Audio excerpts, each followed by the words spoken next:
I deserve.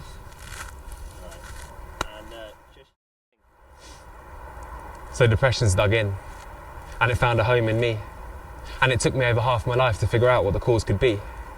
And then I realised that it wasn't from myself, but it was from the pressures of this goddamn society, from its elitist hierarchy, who've successfully fooled us into believing that we are all free.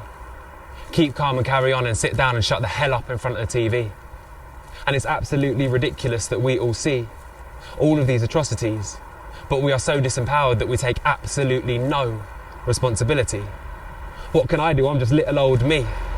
This selfish, individualistic mentality is the reason that we will never lead ourselves. We are Noam Chomsky's bewildered herd. We are Maya Angelou's caged bird. And when I say we, I include me, because I know that I am just as guilty for pretending that I don't see. But the reason that I wrote this piece is because I believe, together, we will master our own destiny. And this isn't a call for anarchy. I'm just asking you to find some spirituality, whether that's just giving a little bit to charity or volunteering some of your time to help someone in need. And I'm not going to apologise for preaching, because I'm trying to reach inside all of you and pull out that spark of humanity to make you stand up and say, what can I do to make this world a better place? To make you realise that we're all intrinsically linked in this human race. To make our hearts beat at the same pace. You see, the world really is a beautiful place. We just don't see it. Our eyes have been maced.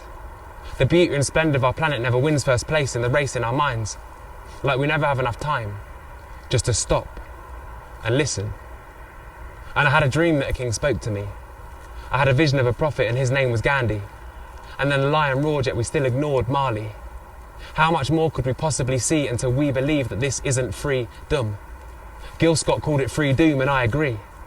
And as the darkness looms, we must choose what we do. And I know it sounds morbid, but it's true. Because we're running out of time. What are we going to do when there's no more coal to be mined? Or when it's no longer fine to have a free mind? Or when it's a crime to think and act independently? It's like The Walking Dead, because when I look around, all I can see is zombies. So imagine there was no war. And imagine there was no poverty. Imagine there was no hunger or governments that acted immorally. Now these are all lovely ideas. And when you see the advert of the starving African kid on TV, it might bring a few tears to your eyes. You might even throw your hands up in shock and surprise when you realise that most of our elected officials lie. And like me, you might say that you despise our leaders, that lead us, that bully and mistreat us, that lie and deceive us. But then what?